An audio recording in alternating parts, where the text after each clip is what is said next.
Hello guys, வணக்கம். இன்றைக்கி ஒரு புது டாபிக் என்னென்னா டயபெட்டிஸ் இன்சிபிலிட்டிஸை பற்றி பார்க்க போகிறோம். டயபெட்டிஸ் இன்சிபிலிட்டிஸ் இருந்துச்சுன்னா 2 சிம்டம் இருக்கும். ஒன்று பாலியூரியா, பாலிடிப்சியா. பாலியூரியானா யூரின் அதிகமாக போகிறது, பாலிடிப்சியானா அதிகமாக தாகம் எடுத்துகிட்டே இருக்கிறது. என்ன காரணம் மூலம்னா டயபெட்டிஸ் இன்சிபிலிட்டிஸ் எந்த மாதிரி காரணத்தினால வருதுன்னா ஏடிஹெச் ஆன்டி டயபெட்டிக் ஹார்மோன் கம்மியாக இருக்கிறதுனாலையோ இல்லை ஏடிஹெச் ப்ரொடியூஸ் ஆகி கிட்னி அதுக்கு ஆக்டாக செயல்படாமல் இருந்தாலோ இந்த மாதிரி டயபெட்டிஸ் இன்சிபிலிட்டிஸ் வரும். முதல்ல எதுனாலும் தெரிஞ்சுக்கலாம்.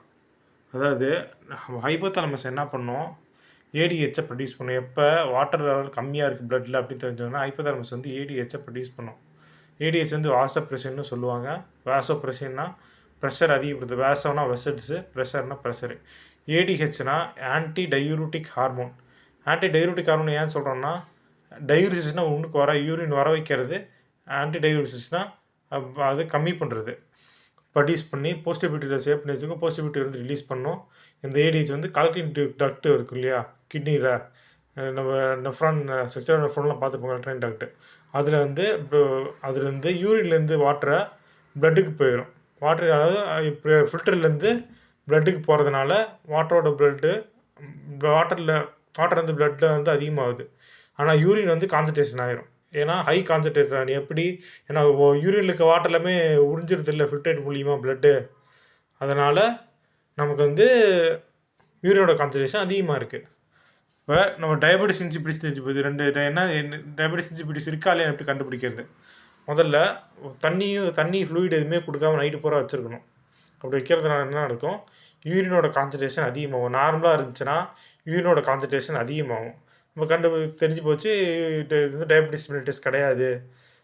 வாட்டர் மாலிக்யூல் ப்ளட்டுக்கே போயிடுறதுனால இது டயபெட்டிஸ் டயபெட்டிஸ் இன்சிபிலிட்டிஸ் கிடையாதுன்னு கண்டுபிடிச்சிடலாம் நார்மலாக இருக்கிறப்ப. இதே நம்ம வாட்டர் டிப்ரேஷன் பண்ணியிருக்கோம், நைட்டு பூரா ஃப்ளூயிட் கொடுக்காமே இருந்திருக்கோம், அப்பயும் யூரினோட கான்சன்ட்ரேஷன் கம்மியாக இருக்குன்னா நம்ம என்ன பண்ணுவோம், 2 காசு இருக்குது. ஒன்று கிரேனியல் இல்லைன்னா நெஃப்ரோஜெனிக் காசு. ஸோ என்ன பண்ணுறோம், இந்த டெஸ்மோப்ரெசின் கொடுத்து பார்க்குறோம். டெஸ்மோப்ரெசின் கொடுக்குறப்ப என்ன நடக்கும், யூரினோட கான்சன்ட்ரேஷன் அதிகமாகுது. டெஸ்மோப்ரெசின்றது ஒன்றும் இல்லை, ஏடிஹெச்சை நம்ம செயற்கையாக கொடுக்குறோம். தான் அனலாகுன்னு சொல்லுவாங்க. ஏடிஹெச் அனலாகுன்னு சொல்லுவாங்க டெஸ்மோப்ரெசின். ஸோ ஏடிஹெச் கொடுக்குறப்ப என்ன நடக்கும், யூரினோட கான்சன்ட்ரேஷன் அதிகமாகுது. அப்படின்னா கிரேனியல் காசு, அதாவது பிரெயினில் ஏதாவது ப்ராப்ளம், அது பிட்யூட்டரியில் ஹைப்போதாலமஸில் ஏதாவது லீஜன் ஏதாச்சும் இருந்துச்சுனாலோ, தலையில் ஏதாச்சும் அடிபட்டுச்சுனாலோ இந்த மாதிரி வர வாய்ப்பு இருக்குது.